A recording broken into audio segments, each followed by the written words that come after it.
So are you guys feeling it yet? Gas prices are up 60%.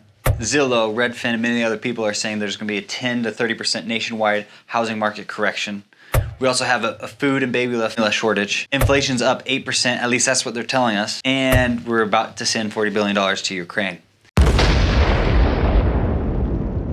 Come on, man. Give me a little break here.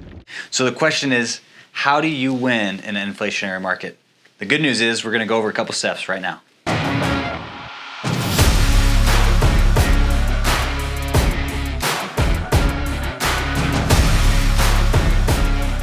Before we get into this, I just want to ask you guys a question. What are your thoughts? What are you feeling in your market? What are you seeing? What are your gas prices? Are your gas prices high? Are they low? Are they normal? Are you going to the grocery store and you're missing something? Are you seeing food shortages? I don't know. What are your thoughts? How is this affecting your bank account? How is this affecting your everyday living? Are these things that we're talking about, are they even helpful? Or do you have different solutions to the problems that we're talking about? Let us know. Again, hit that subscribe button. All right, guys, so let's get to the whiteboard. First thing we're going to talk about is something that's called recast. So it's recasting a loan. We literally just walked through this with another client. I'm going to break it down how it worked. So they had, and I'm just going to use round numbers, they roughly had a home mortgage of $350,000. They had a chunk of money in the bank. And for this particular house payment, it was right around we'll just say $2,100 for sakes. They had personal mortgage insurance and then taxes, insurance, principal, and interest. So what they did is they had, like I said, they had $50,000 in the bank over here. And so they went ahead and pushed it towards the principal here, dropped the price of their mortgage down to $300K.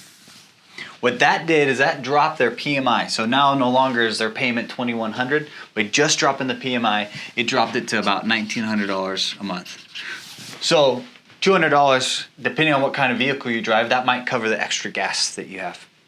But the other thing that happened when they put that 50 grand over here and dropped it to 300,000 is that they dropped below.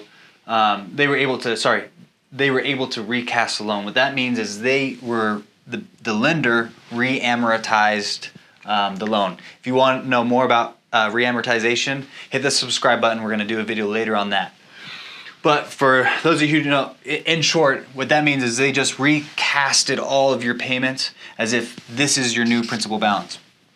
And so what that did is that actually dropped the $1,900 a month to $1,500 a month. Sorry, not K. $1,500 a month. So that was a savings of about $600. And this is monthly expenses. So this all comes back to monthly expenses, right? Your grocery bill went up and for some people, or your gas bill went up. So there's a lot of things with inflation that your normal cost of living went up. And so this is just one way that they were able to throw this at their home mortgage, drop their payment to this, and this was their savings. They were able to save this to put it towards other things. But you can use the same principle for car loans or personal loans or business loans. So just keep that in mind. The other thing you could do is you could just pay it off, right? So I'm not going to use a house, paying off a house mortgage because not that many people have $300,000 sitting in the bank account. Oh man, okay, let's cross these guys out. I got a little far ahead of myself. Okay, so the other thing about a recast is most of the time you don't have to have another credit check. You're not going and reapplying for a loan. You are literally just taking money from your bank, putting it down on your mortgage. You got to call your lender and say, hey, Mr. or Mrs. So-and-so, this is what I'd like to do. I'd like to challenge my PMI, get the PMI dropped off, and I'd also like you to recast my loan with this new large down payment. I believe, and I'm not 100%, but I believe in order to recast, you have to put at least $10,000 towards your principal of your mortgage. So 10 grand or more, and then they will be able to recast it. So again, no credit score, at least the people that we helped, they didn't have to go through your credit score. They didn't have to fill out a loan application and upload all their documents. It was as simple as putting the money down, calling the lender, saying, hey, I would like to do X, Y, and Z. I would like to recast my loan and challenge my PMI. So with that, we're going to jump into maybe paying off the whole loan here. So, and again, this comes down to monthly statements. we're gonna break it down like this. So I have an asset over here. Maybe it's not an asset, and a liability. Okay. So I know a car isn't an asset unless you're renting it out, but for right now, we're gonna assume, let's say you're renting it out or whatever. Okay. So the principal left on a car loan, let's say there's a $10,000 car loan over here. And I can use my cars because I rent cars out. So we're just gonna pretend this is an asset, okay? But then I also have a $30,000 car loan, okay? For example purposes. But let's say this car loan right here, I have to pay $600 a month. And this car loan right here, I'm only paying $300 a month. If I were to take money out of the bank, throw it at this $10,000 car loan, it's less, but I save more in cash flow monthly. I look at, okay, what is the cheaper of these two loans, and what is the cheaper of these? What's going to save me more long term in the monthly payment? So this would save me obviously more every month in my expenses. So it'd make more sense to pay off the $10,000 car rather than the $30,000 car. All right. So another way that you can use inflation, how to survive inflation, is Redfin came out today. They said that there's this place down in Texas, Frisco, I believe is what it's called, Frisco, Texas. It is up 42% year over year. So from last year to this year, the home prices are up 42%. Well, last year, interest rates were about 3%. And so if somebody were to buy a property there, again, you got to be selective, right? This is just one example of how you can use inflation as your leverage. And keep in mind, everybody's saying we might be going into a deflationary housing market. So this may not be applicable in your market. It might be, and that's where you have to just look and ask your local expert. But using this as an example, this is up year over year. Okay, so if you were to go and leverage somebody else's money, right?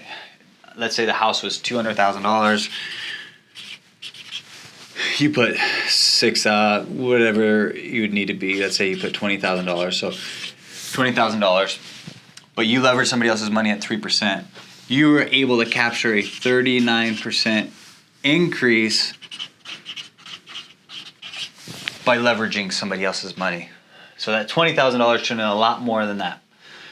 And you were able to lock in a fixed interest rate of 3%. So your fixed interest rate allowed you to gain 39% year to date. And so this is what we've seen in our market locally. Obviously, right now it's kind of a weird market, and you got to be very selective on what you're doing. But let's say you did this. You did this a year ago, or you're sitting on a house that has a lot of equity in it, but it's not paid off. We're also helping somebody do this very thing. Is they went ahead and they sold. So let's say you got one house right here, okay? So they sold this guy. They took all the cash, the equity out of it, and they bought two houses. And so now they have one that cash flows and it's paid off, and then they have one that they're living in. So this would be their primary residence. And so they sold this, paid off the debt that was left on this, broke up the equity, and were able to buy a property that cash flows as well as a new primary residence. And now they just wiped out a mortgage, but they're not only wiped out a mortgage, but they're also bringing in income. Now, I know these are not all the solutions, but these are just a couple solutions, real life solutions that we are helping people today do in our market. But I want to know, what do you think? What are other things that you can do to help win an inflationary market and also a potential deflationary market?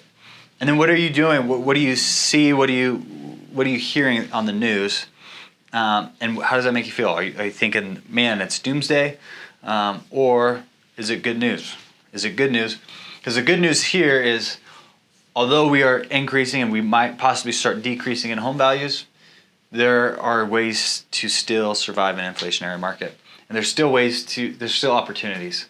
Like I've said in other videos, my wife and I were still looking at buying properties, but we're very selective. We want to do our homework, just like you should do your homework before you go out and just buy any real estate. Don't forget, hit that subscribe button if you like our content. We have another video coming on next week, so stay tuned for another video next week.